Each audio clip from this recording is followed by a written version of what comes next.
भारत दर्पण के इस यूट्यूब चैनल पर मैं एस.के. कश्यप आप तमाम विद्यार्थी का स्वागत करता हूं। तो विद्यार्थीगण, आइए हम लोग आज एक ऐसे विषय को चुनते हैं जो विषय नितांत ही आवश्यक विषय होता है और उससे जुड़ा हुआ प्रश्न बारंबार पूछा जाता है और कहीं न कहीं उन सभी सब उन विषयों को हम लोग दैनिक जीवन में भी चर्चा परिचर्चा में शामिल करते हैं।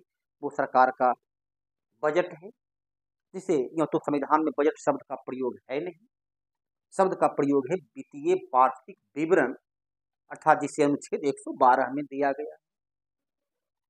और धन विधेयक, वित्त विधेयक जो आपके सामने यहाँ पर दिख रहा है बोर्ड पर, धन विधेयक का उल्लेख संविधान का अनुच्छेद 110 में है और वित्त विधेयक का उल्लेख जो है वो कई, अर्थात यहाँ पर अनुच्छेद 110 के अलावा 117 मिलकर वित्त विधेयक बनता है। तो मनी बिल, फाइनेंस बिल और इससे जुड़े हुए अन्य कई विधेयक, जैसे उसमें आप देखिए धन, उसके बाद आता है वार्षिक विवरण। वार्षिक विवरण से जुड़ा हुआ जो विधेयक होता है उसे अनुच्छेद 112, ऐसे तात्पर्य आर्टिकल है, अनुच्छेद 112 में उसका प्रयोग है। इसके अलावा अनुदान मांग, अनुदान मांग विधेयक अनुच्छेद 113 में, आपने देखा होगा बीपीएससी एक बार जो एग्जाम उसका रद्द हो गया तो उसमें क्वेश्चन पूछा था कि कितने प्रकार के अनुदान मांग, कितने प्रकार के अनुदान मांग को प्रस्तुत किया जाता है। इसी अनुदान मांग से जुड़ा हुआ इसकी चर्चा हम लोग करते हैं। फिर आगे जो होता है वो है विनियोग विधेयक। विनियोग विधेयक, इसका उल्लेख अनुच्छेद 114 में। फिर है अनुपूरक, अनुपूरक अनुदान मांग, अनुपूरक अनुदान मांग अनुच्छेद 115। फिर है लेखानुदान, अनुच्छेद 116। ये सभी सामूहिक तौर पर धन विधेयक से जुड़ा हुआ है। साथ ही इससे ही जुड़ा हुआ आता है संचित निधि, कंसोलिडेटेड फंड। तो संचित निधि अनुच्छेद 266। आकस्मिक निधि अनुच्छेद 267।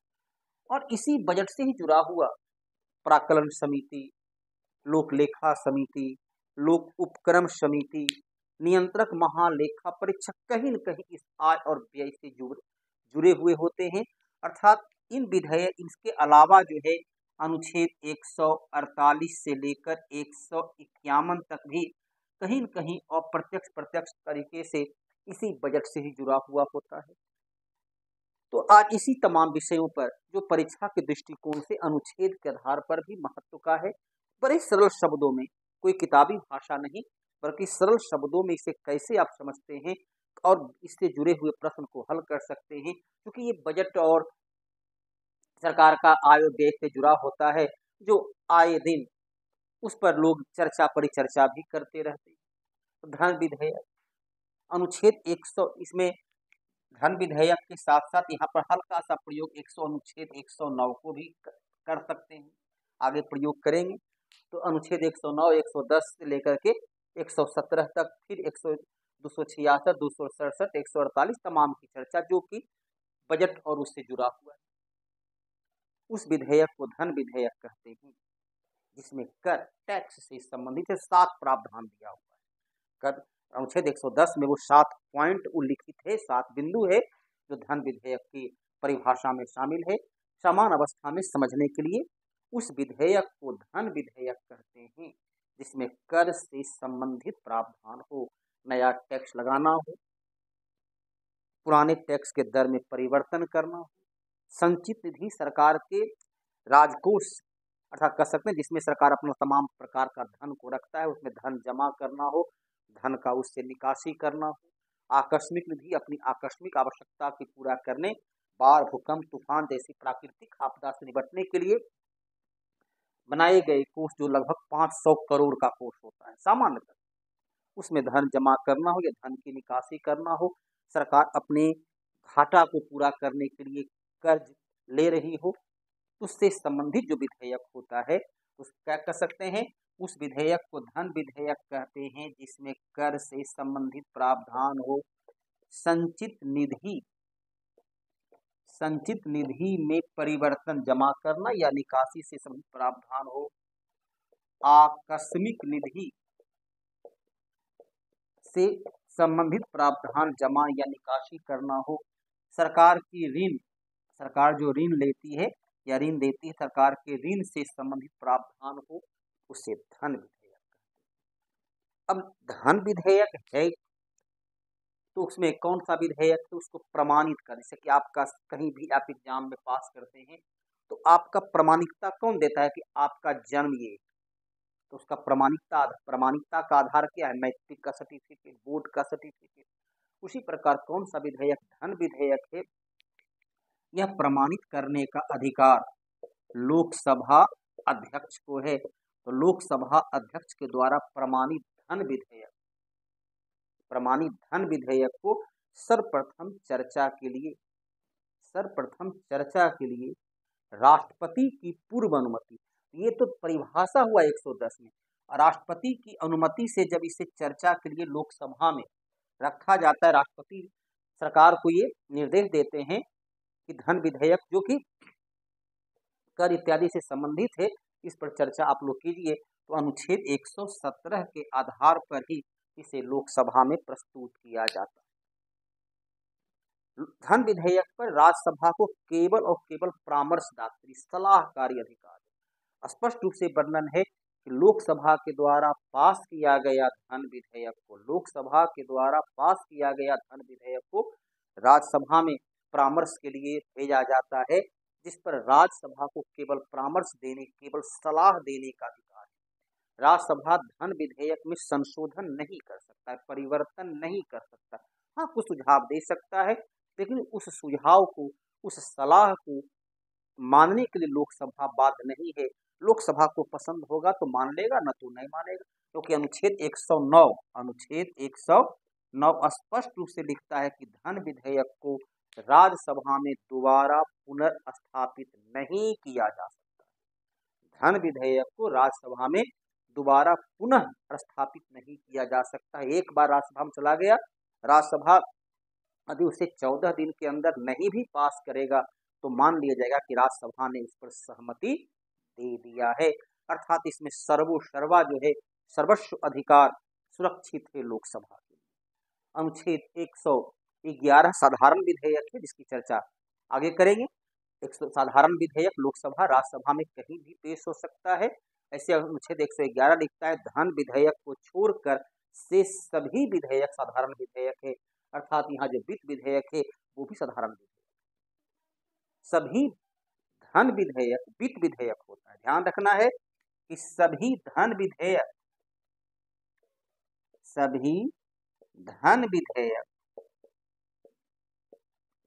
वित्त विधेयक होता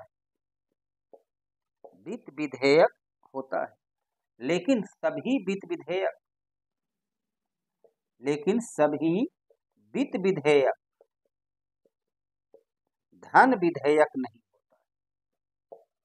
इस बात को ध्यान रखना है, सभी धन विधेयक वित्त विधेयक होता है, लेकिन सभी वित्त विधेयक धन विधेयक नहीं होता है। सभी धन विधेयक वित्त विधेयक होता है, लेकिन सभी वित्त विधेयक धन विधेयक नहीं होता है। वित्त विधेयक की परिभाषा अनुच्छेद 117 में, कि जब सरकार जो है अपने तमाम प्रकार का आय और व्यय, जो कि अनुच्छेद 110 से जुड़ा हुआ है, संचित निधि के में धन को जमा और धन की निकासी से जुड़ा हुआ है, तो उसी को ही कहा गया वित्त विधेयक, क्योंकि सब कहता है कि सभी धन विधेयक वित्त विधेयक है, अर्थात जिसमें वित्तीय मामला का विषय हो, वित्तीय मामला, धन को जमा करना, धन को निकासी करना, अनुच्छेद 110 से जुड़ा हुआ वो तमाम वस्तु, तमाम पहलू अनुच्छेद 117 कहता है वो वित्त विधेयक है। वित्त विधेयक को भी राष्ट्रपति की पूर्व अनुमति से चर्चा के लिए लोकसभा में रखा जा सकता है, लेकिन वित्त विधेयक पर राज्यसभा को लोकसभा के समान अधिकार प्राप्त है। वित्त विधेयक को राज्यसभा परिवर्तित कर सकती है, संशोधित कर सकती है, बदलाव कर सकता है। वित्त विधेयक पर यदि दोनों सदनों में मतभेद हो जाए तो संसद का अनुच्छेद 108 के आधार पर संसद का संयुक्त अधिवेशन भी बुलाया जा सकता है।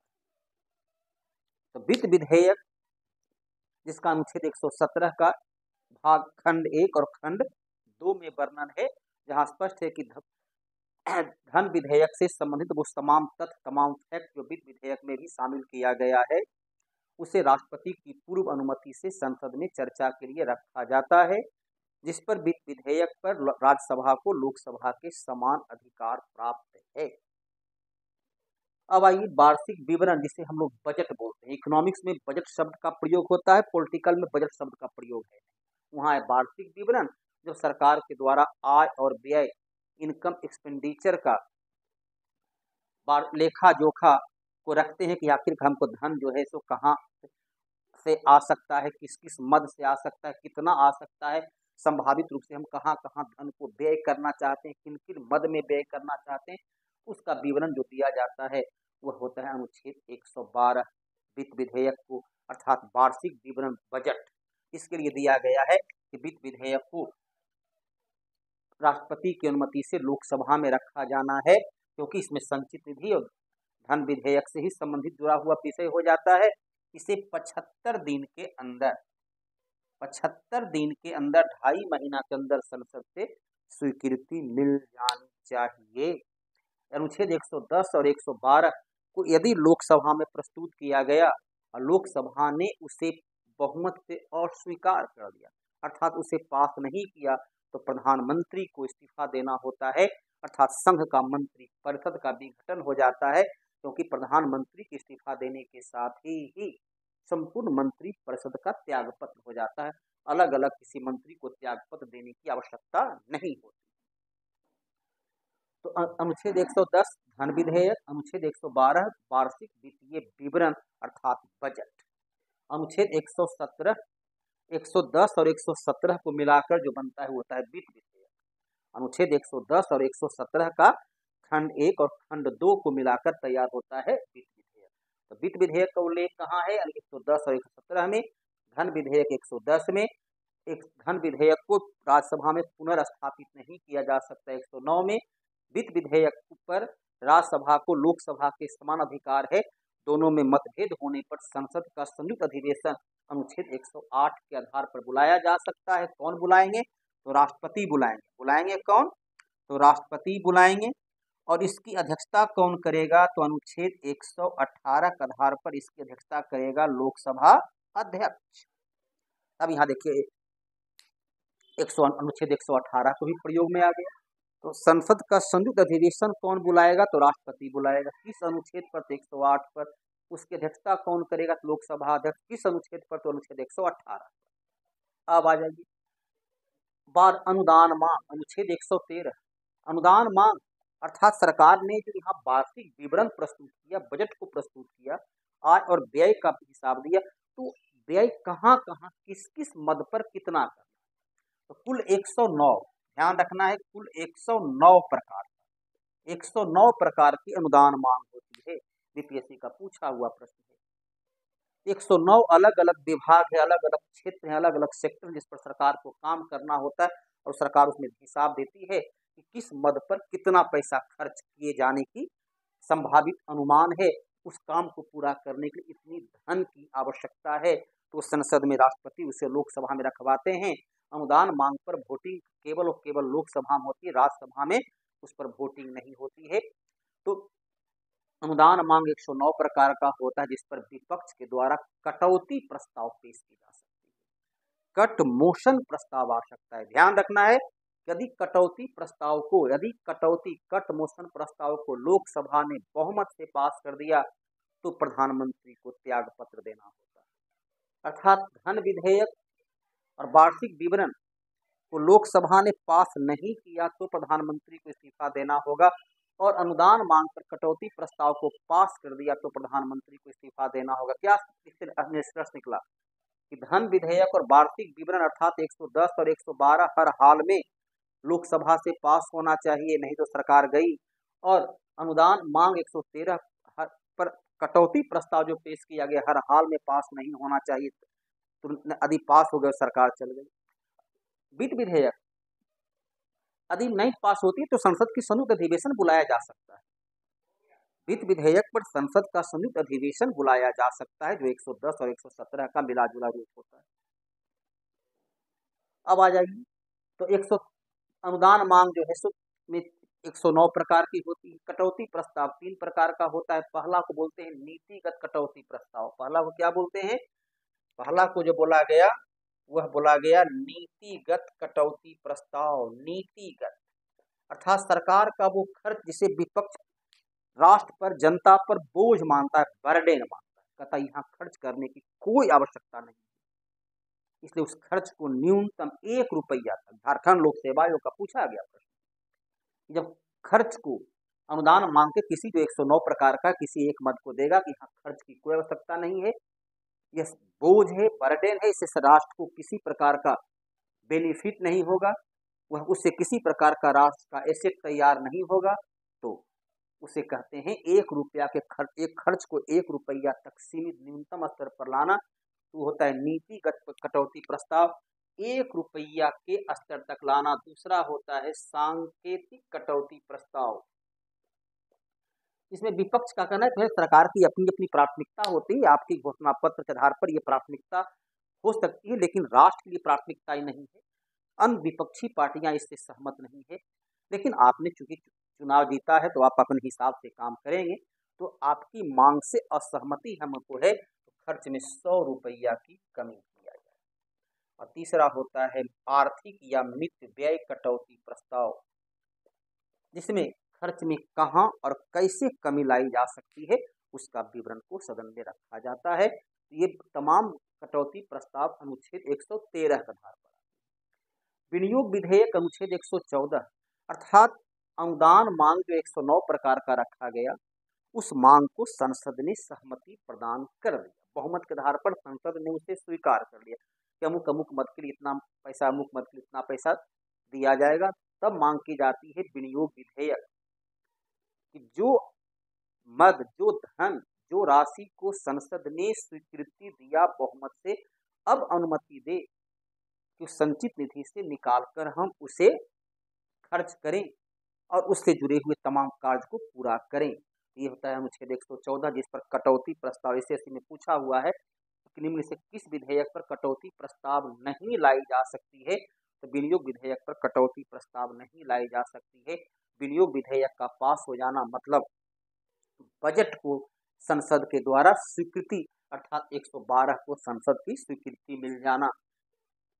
फिर होता है अनुपूरक अनुदान मांग अर्थात जो बजट में प्रस्ताव को स्वीकार किया गया, जिस बंद पर खर्च करने की अनुमति दी गई, जो खर्च धन दिया गया वो धन अधिक कम पड़ गया, वहां पर एक्स्ट्रा अतिरिक्त धन की मांग की, या कुछ ऐसी नई सेवा की आवश्यकता पड़ गई है, तो उस नई इसी वित्तीय वर्ष में नई सेवा के लिए जब कुछ अतिरिक्त धन की मांग, एक्स्ट्रा धन की मांग की जाती है, तो उसे कहते हैं अनुपूरक अनुदान मांग। लेखानुदान, लेखानुदान अब जो है सो वर्तमान समय में वर्ष 2017 के बाद लेखानुदान पेश करने की प्रकृति लगभग खत्म हो चली है। ऐसे जो अभी आपने देखा अंतरिम बजट 2024 में जो पेश किया गया, अंतरिम, संविधान में कहीं अंतरिम शब्द का उल्लेख है नहीं, नियमतः वो लेखानुदान होनी चाहिए, लेकिन सरकार, कोई भी सरकार हो, आज़ादी के बाद से ही लेखानुदान न पेश करके वो अंतरिम बजट पेश करता है। अब दोनों में देखिए मूलभूत अंतर होता है। संविधान लेखानुदान वोट ऑफ अकाउंट की बात करता है 116 कि आने वाला वित्तीय वर्ष का वो एक निश्चित समय, जहाँ पूर्ण बजट तैयार न करके एक कुछ समय के लिए हम खर्च की मांग करते, आने वाला वित्तीय वर्ष का एक निश्चित समय 90 दिन 120 दिन कि खर्च को पूरा करने के लिए, सामान्य प्रशासनिक खर्च को पूरा करने के लिए जो पहले से कार्य चल रहा है उस कार्य को आगे बढ़ाने के लिए संचित निधि से एडवांस अग्रिम भुगतान किया जाए।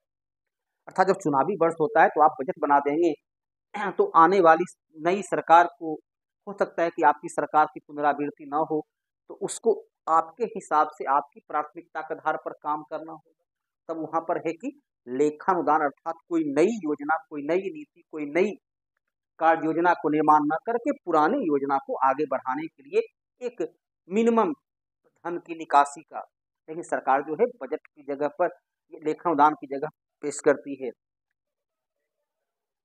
अंतरिम बजट, जिसमें तमाम प्रकार की बजट की तमाम योजना, तमाम नीति, तमाम तथ्य होते हैं।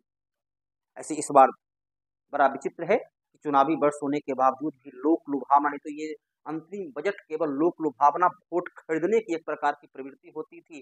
कहीं न कहीं सरकार का आत्मविश्वास को दिखलाता है कि हमारी पुनर्वापसी होगी, तो हम लोक लुभावना बजट क्यों तैयार करें। अंतरिम बजट आम बजट की तरह होती है, लेकिन उसकी अवधि केवल कम होती है, जबकि लेखानुदान में कोई नई योजना, नई नीति नहीं, बल्कि सामान्य प्रशासनिक खर्च। अब होता क्या था कि पहले वार्षिक विवरण प्रस्तुत 112 के बाद सीधे 116 को प्रस्तुत करते थे। पहले वार्षिक विवरण 100 धन विधेयक तो रहा है, उसका वार्षिक विवरण के बाद 116 को प्रस्तुत करते थे। क्यों? क्योंकि बजट पेश करने यहाँ दिया गया कि वार्षिक विवरण में क्या था कि 75 दिन में पास हो जाना चाहिए। पहले बजट 2017 के पहले पेश करते थे 28 या 29 फरवरी को, तो फरवरी तो खत्म हो गई। मार्च, अप्रैल, मई, आधा मई तक बजट को स्वीकृति मिलेगी। और यहाँ आपने पढ़ा 114 कहता है कि जब तक विनियोग विधेयक पास नहीं होगा, वार्षिक विवरण के आय और व्यय से सरकार पूरा नहीं कर सकती, संचित निधि से धन निकासी नहीं कर सकती है। तो संचित निधि का धन संसद की अनुमति से, मूलतः लोकसभा की अनुमति से निकलता है, और वो अनुमति मिलती है विनियोग विधेयक के रूप में, जब इसे स्वीकृति मिल जाती है। तो बजट पास होता था मई महीना के दूसरा सप्ताह में। तो अप्रैल से मई अर्थात 45 दिन का खर्चा कैसे, तब पेश करते थे लेखानुदान कि आने वाला वित्तीय वर्ष का वह समय जब तक बजट को संसद ने स्वीकृति प्रदान न कर दिया, जब तक विनियोग विधेयक पास न हो जाए, तब तक की खर्च करने के लिए 40 दिन 50 दिन का समय देता था कि हमें एडवांस दिया जाए। लेकिन वर्तमान सरकार, तो आपको पता है कि 2017 से वित्त विधेयक अर्थात वार्षिक वित्त विधेयक नहीं, वार्षिक विवरण 112 को, 110 को, 117 को ये प्रस्तुत करने लगा 1 फरवरी से, अर्थात 1 महीना पहले का समय आ गया। और बजट पेश करने के बाद पहले 4 सप्ताह का छुट्टी दी जाती थी उस पर अध्ययन करने के लिए। कुछ होली का पर्व भी रहता था, तब तो छुट्टी की अवधि घटाकर कर दिया 15 दिन, तो अर्थात 1 महीना पहले पेश कर दिए, 15 दिन बजट के चर्चा में कम समय में ही पास कर दिया। तो अब 31 मार्च तक बजट पास हो जाती है। तो लेखानुदान जो है वर्तमान समय में 2017 से कहिए एक प्रकार की अनुपयोगी हो चला है, अब इसकी आवश्यकता नहीं रही। तो अभी आपने क्या पढ़ा, 109 पढ़ा, 108 पढ़ा, 110 पढ़ा, 112, 113, 114, 115, 116, 117 की चर्चा कर चुके, और 111 तो आपको बताए थे एक साधारण विधेयक जो संसद के किसी भी सदन में प्रस्तुत किया जा सकता है। अनुच्छेद 266 कहता है संचित निधि कंसोलिडेटेड फंड सरकार का वह राजकोष जिसमें सभी प्रकार का राजस्व को सरकार जमा रखती है, अर्थात सरकार जितना भी कर राजस्व, गैर कर राजस्व सरकार को प्राप्त होता है, वो सभी प्रकार के कर और गैर कर राजस्व को जिस निधि में सरकार रखती है उसे बोलते हैं संचित निधि। और संचित निधि का धन संसद की अनुमति से अर्थात विनियोग विधेयक पास किए जाने के बाद निकलता है। आकस्मिक निधि कंटीजेंसी फंड अपनी आकस्मिक आवश्यकता जो लगभग 500 करोड़ का ये फंड होता है। आकस्मिक आवश्यकता, बाढ़, भूकंप, तूफान, सुनामी जैसे प्राकृतिक आपदा से निपटने के लिए बनाया गया कोष, जिसका धन को राष्ट्रपति की अनुमति से निकाला जाता है। संचित निधि का धन संसद की अनुमति से, आकस्मिक निधि का धन राष्ट्रपति की अनुमति से। और अनुच्छेद 148 के आधार पर राष्ट्रपति नियंत्रक महालेखा परीक्षक CAG controller and auditor general को नियुक्त करते हैं, जो ये देखता है सरकार के संचित निधि पर वह नियंत्रण रखता है, सरकार के धन का वो संरक्षक होता है कि जो सरकार ने व्यय किया, वार्षिक विवरण में जो व्यय का स्रोत दिखलाया, क्षेत्र दिखलाया है, सरकार उसी मद पर खर्च तो नहीं किया। संचित निधि से जो धन निकाला गया वह खर्च उस वार्षिक विवरण के आधार पर, उस अनुदान मांग के आधार पर हुआ या कहीं अन्य खर्च हो गया। जो उसमें आय सरकार की आने की संभावना थी, जो निर्धारित विधि के आधार पर सरकार ने कोई ऐसा तो परिवर्तन नहीं ला दिया इस धन में कमी हो गई, धन आने की जो संभावना थी उस पर प्रश्न चिन्ह लग गया। तो ये वार्षिक विवरण जो कि अनुच्छेद 112 और 113 के आधार पर सरकार तमाम कार्य को किया है या नहीं, उसकी जांच के लिए नियंत्रक महालेखा परीक्षक का गठन अनुच्छेद 148 के आधार पर राष्ट्रपति करते हैं और ये उसका जांच रिपोर्ट अपना विवरण अनुच्छेद 151 के आधार पर राष्ट्रपति को देता है, जिसे राष्ट्रपति लोकसभा में रखवाते हैं। लोकसभा का अस्थायी लोक लेखा समिति उस विवरण की जांच करता है। अब यहाँ पर देखिए कि ये जो सब है अनुपूरक अनुदान मांग, तो अनुपूरक अनुदान मांग तब तक प्रस्तुत नहीं हो सकता जब तक कि लोक लेखा समिति उसको अनुमोदन न कर दे। अर्थात लोक लेखा समिति सहमत है कि आपने जो खर्च के लिए एक्स्ट्रा मांग कर रहे हैं वो जरूरी है, क्योंकि जो खर्च दिया गया था उससे खर्च पूरा नहीं हुआ।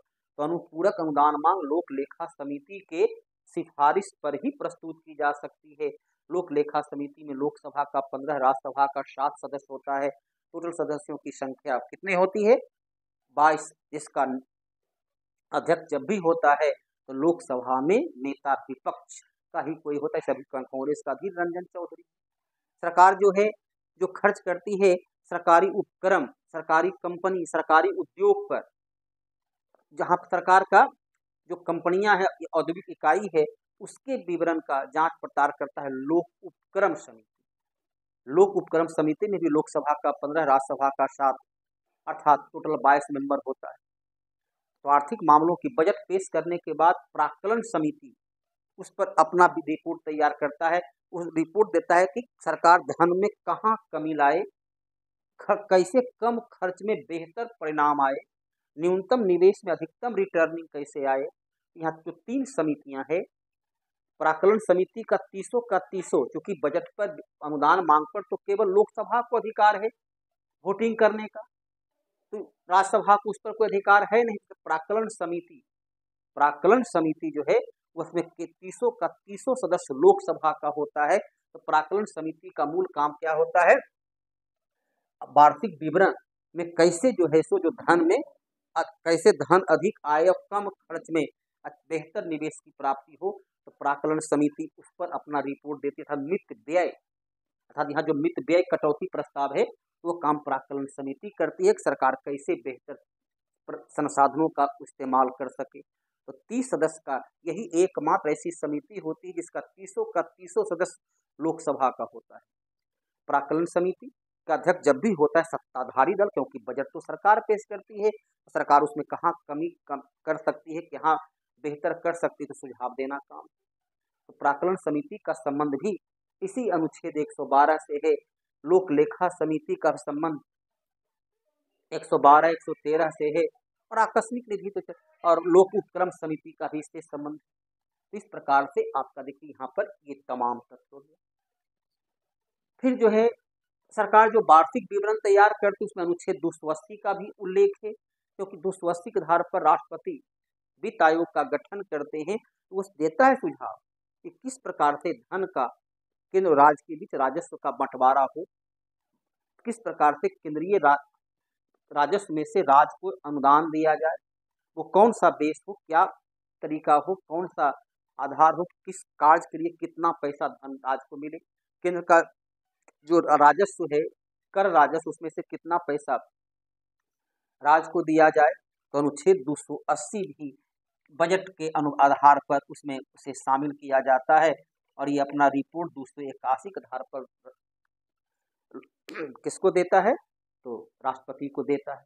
वित्त आयोग भी इसी बजट से कहीं न कहीं वह प्रत्यक्ष अप्रत्यक्ष तौर पर जुड़ा हुआ है। तो वित्त आयोग का गठन 5 वर्ष के लिए किया जाता है। वर्तमान में 16वां वित्त आयोग का गठन कर दिया गया, जिसके अध्यक्ष बनाए गए अरविंद पनगरिया।